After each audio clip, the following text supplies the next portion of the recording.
So Kalista got buffed again, and now you want to play her. Maybe you're looking for a good deck to play her in. Well, I've been playing a Kalista deck since before the buff in Masters, and it actually is really good. The deck basically takes the Endure Spiders idea and the Shadow Isles Fearsome Allegiance idea and puts them together, because they both use a lot of units and need a good top end. And Kalista does really good when both of those things are happening. I think the buff is going to be huge for the deck, and I want to show you a whole bunch of stuff about the deck. We're just going to go through, how to play the deck, why the deck's constructed the way it is, and then a few gameplay replays to show you how to play it. So this is basically your typical aggressive token deck that wins by creating a lot of tiny little souls or units that either do chip damage to the opponent's Nexus or just end up getting fed to Kalista or the Spider Gods. The Fearsome package we're running does a pretty good job of letting us play this kind of hyper-aggressive game plan with the tokens. And then our top end here, which is this They Who Endure thing, is going to mean that we beat most decks that are preying on hyper-aggressive decks, because we actually have a way to deal with it once they've stabilized on board. So turn by turn, our plan is basically going to be to put as many units onto the field as possible, and just throw them into the meat grinder, whether they're doing chip damage to the Nexus or just dying over and over. Because if they're dying, then they're feeding Kalista's level up, or they're feeding They Who Endure. And that means they're feeding our win con. Now, I know you really want to level up Kalista, and I know that's a lot of fun. But with both of our champions, we're actually going to be throwing them into the fray pretty often. A leveled up Kalista and a leveled up Elise are really good, but our win condition is to be doing chip damage and killing units. So when they die, usually they're making pretty good trades, and we're happy with it.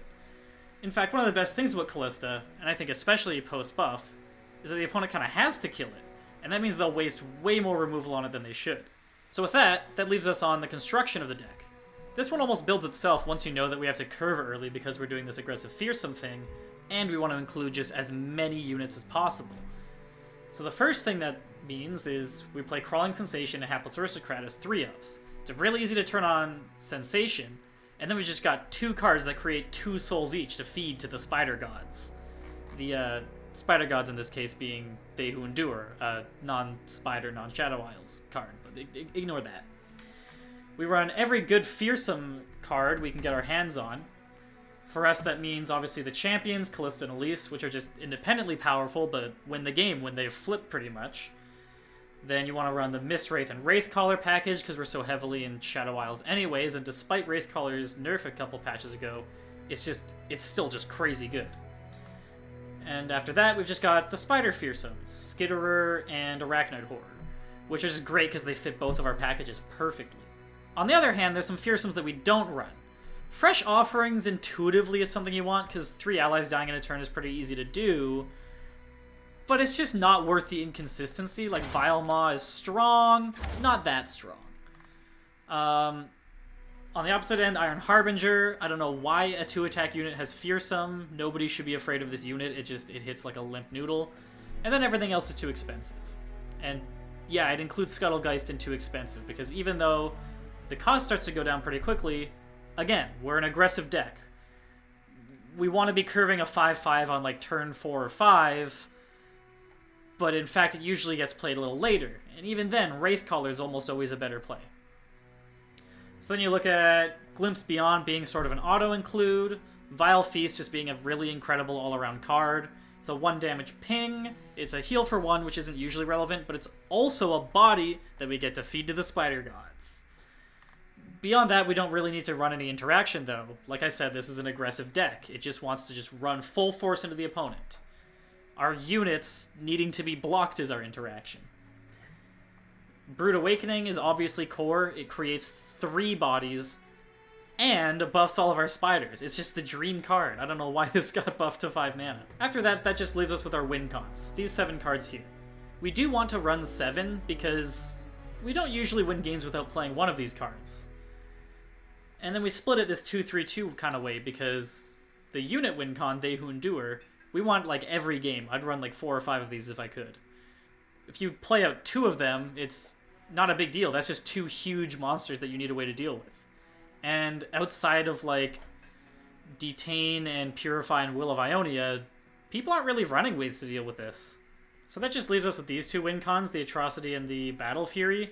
And the reason we run 2 of each is that you don't really want both copies of a single one, but they are good in different games, so drawing 1 of each is pretty good. And yeah, that's pretty much all the reasoning. So let's jump to gameplay.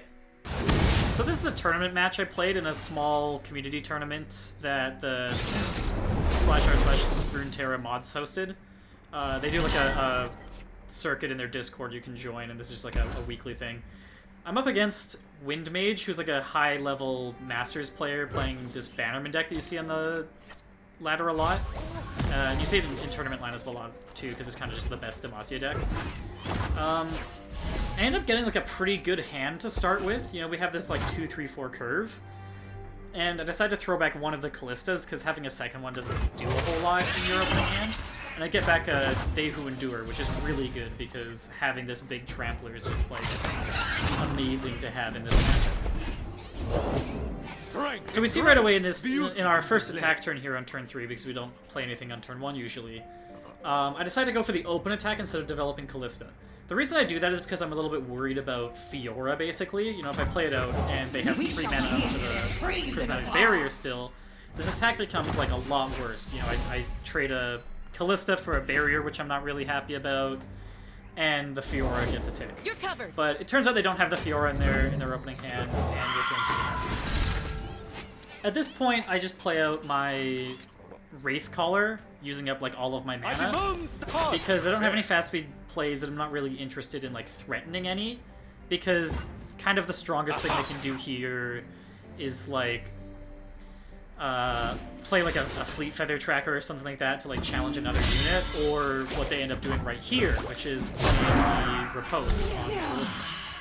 I think that this is like a pretty low value play that my opponent made, because you end up spending more on Riposte than I spent on Kalista. So even though we lost a champion, I think we trade up in terms of mana efficiency. And although it's a Kalista deck and I'm kind of like presenting this as a we're happy Kalista got buffed deck, it's still not like dependent on Kalista, and we're pretty okay trading it for like a higher value thing. So here I decided not to do the open attack because by my honor, you like must die. there's already this 3/2 on the opponent's side, and we've got a Skitterer. So the immediate thought is, okay, we're going to trade a Fearsome into this 3/2, which is bad for us. Or we can play this Skitterer, and we decide the Skitterer kind of makes more sense. A bad thing that can happen is that the opponent plays Fiora out, and then our Skitterer just gets eaten by Fiora with like a Prismatic Barrier. As it turns out, they do have the Fiora in hand that they drew. You can see, if you want to go back, that they played it from the left, so we know that it wasn't in their opening hand, they just played it from the left. So that winds up being like a good hand read. We end up playing our Skitterer and lowering the Fiora as well. So now with only 3 mana up, there's nothing they can really do to make the Fiora get a kill without dying. Because they'd have to like increase the attack to block our Fearsomes or to kill Wraithcaller. They also had the Prismatic Barrier up, which is the other thing I was afraid of, and they decided to use that here to block the Wraithcaller. You kind of have to do that here, because otherwise you're blocking with the Brightsteel, which is bad because that's a Fearsome blocker that you're losing Strike out without on. worry. Or the other challenger, the 2/4 that's reduced to a 1/4. That's bad because that's just a free kill on one of my Wraiths next turn. So the opponent just kind of does the right move here. It feels bad, but it's kind of what you have to do, and I end up being able to reduce them to 4 with my heads-up play with the Skitterer. Honor guide me. And you always want to be looking for that kind of thing with a Skitterer, like, can I get a better play out of this by delaying it? It also would have been possible there that they had like a Garen in hand instead of the Fiora, and then that's not as slick. But it's still like, you want to play to like what gives you advantage here.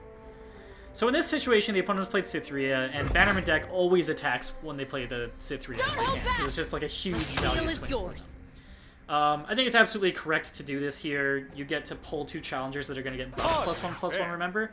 So you get 2 really good kills on my Fearsome units.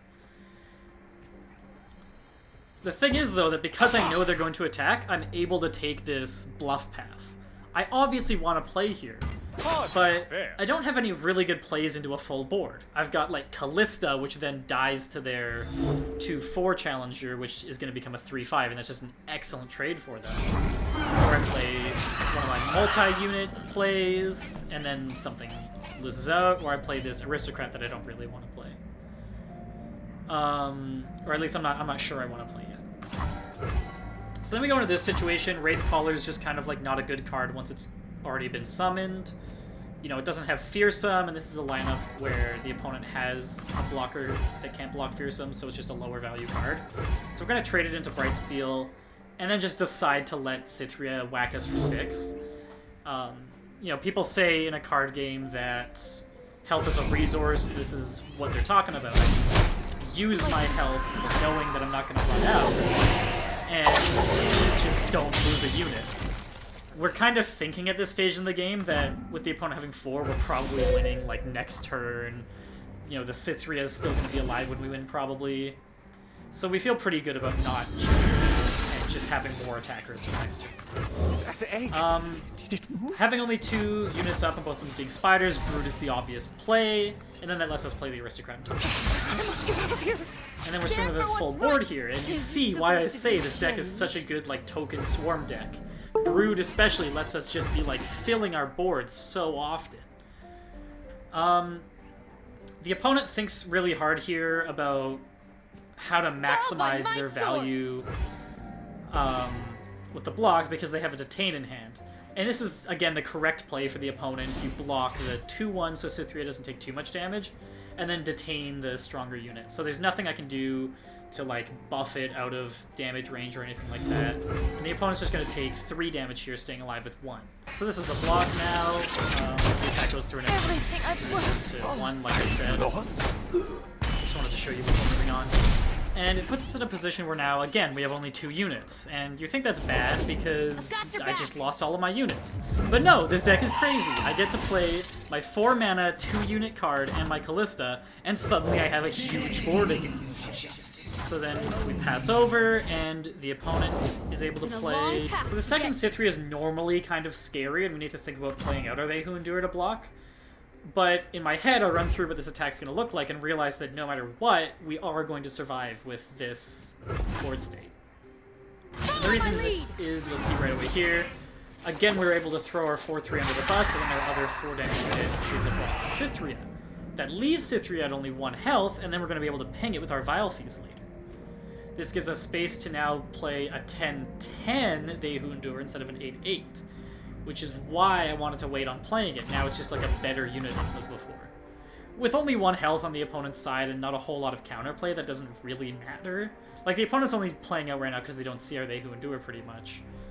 But, you know, you always want to be thinking about these kinds of things. I also noticed I want to juggle these 2 units because Purify is something that's still on the table, and that would kind of save the Cithria and we don't get our Spider back. And that ends up being a heads-up play because they end up having the Purify in hand, as you'll see here. The reason I don't block with Kalista here is, again, calling back to this using health as a resource concept. This 7 damage doesn't do anything to us, and even with 2 mana, the most damage they can do is 2 of those Elixir cards in Noxus. That only takes them up to 13. And they're for sure dead next turn. Blocking doesn't make any sense. You see the immediate just snap drain here. There's nothing they're going to be able to do to stop it because they play Purify. There's much to do otherwise. And we get our Spider back plus an extra Spider and play a 10. And the next turn we're just going to swing for lethal. Like, there's no card they can play. Even like a Judgment here doesn't kill the Endure, and it's going to be able to like attack through the Cithria for lethal. So they just put up their blockers and attack. And that's the long and short of why this thing is so good at abandonment. You just have so many chump blockers for their big attacks, and then we just have like a huge attacker to finish them off. So that's it for this video. Thank you so much for watching. I'm planning to start streaming in May and probably make a few more videos in between now and then. So if you're interested in my channel, you know, feel free to subscribe. But, you know, much more importantly, let me know what you thought about the video in the comments or a private message. This is my first video of this kind, so I'm very interested in, you know, are you interested in more commentary on replays from this particular deck? Or I have a Draven Aggro deck that I play as well that I could do a DeckTech on. So just, you know, let me know what you're interested in.